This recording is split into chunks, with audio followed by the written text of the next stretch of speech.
Subscribe करिए short and dictations channel को और दबाइए इस बेल आइकन को ताकि आपको मिले latest updates.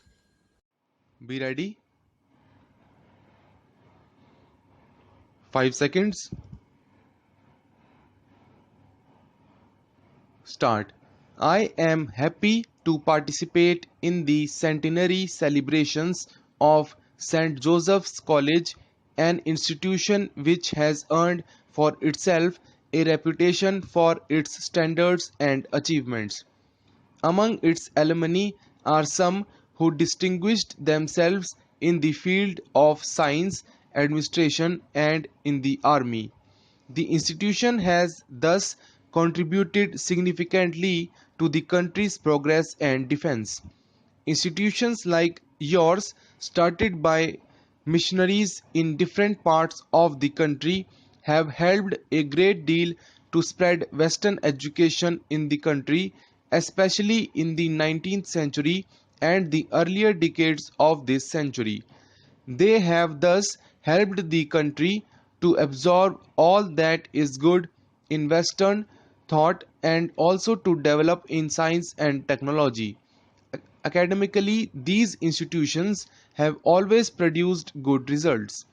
It is due to the habits of discipline and hard work which the institutions seek to foster and promote among the peoples.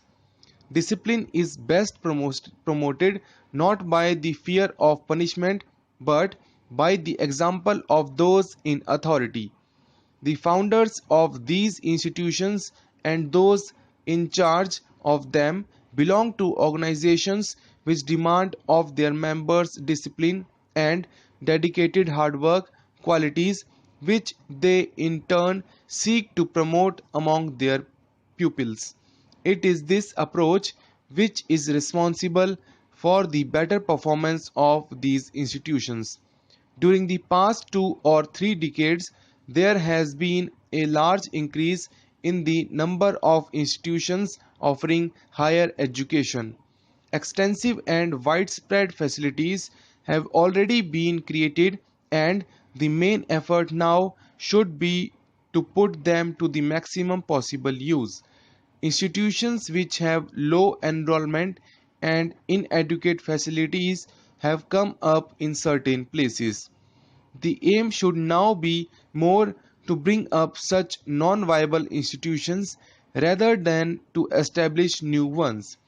At the same time, the needs of first generation learners, particularly those belonging to socially and economically backward sections, for whom higher education provides an opportunity to improve their social and economic status, have to be taken care of so as to enable them to take advantage of employment opportunities.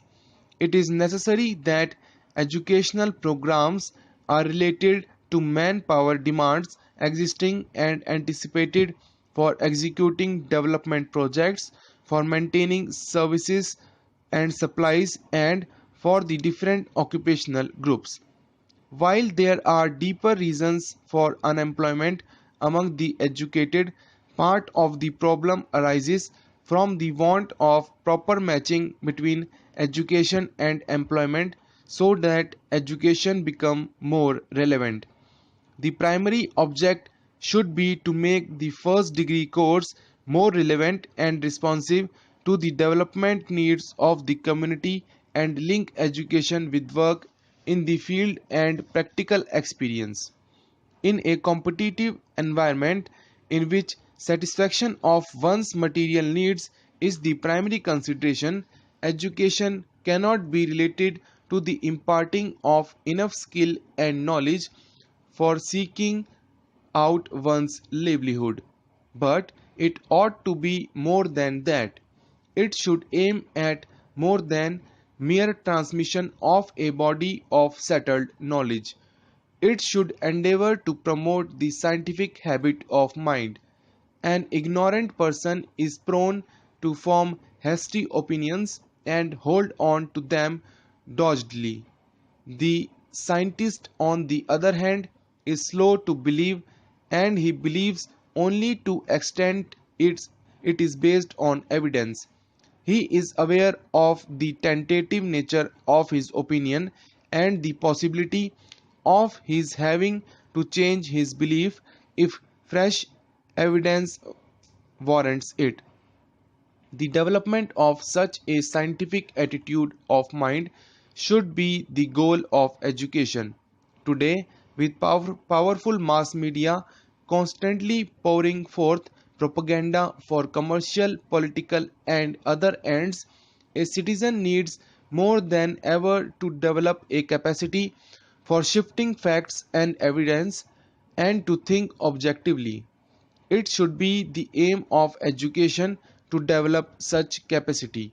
The 5-year plans envisages that institutions of higher learning would be encouraged and enabled to involve themselves in the development activities of the community and provide support through extension services of students and faculties.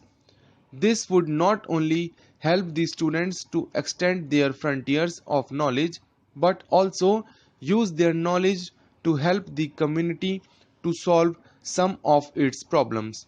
Education is a process that never ends. One learns all one's life. The sources of knowledge are also countless. One does not learn only from the teachers, colleagues, people one meets in life, and nature itself provide unlimited opportunities of acquiring knowledge. What is needed is the humility to admit that knowledge is available everywhere and the will to learn. Education must be thought of not merely as preparation for maturity but as a continuous development of mental faculties and continuous illumination of life. The formal education which we receive at school and college gives us the instrumentalities of mental growth.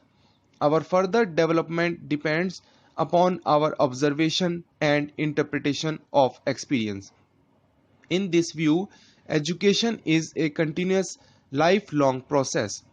I would like to thank you, the organizers, for inviting me here today. I extend to the students, teachers, and other associated with this college my warm greetings and wish them all success in their endeavors.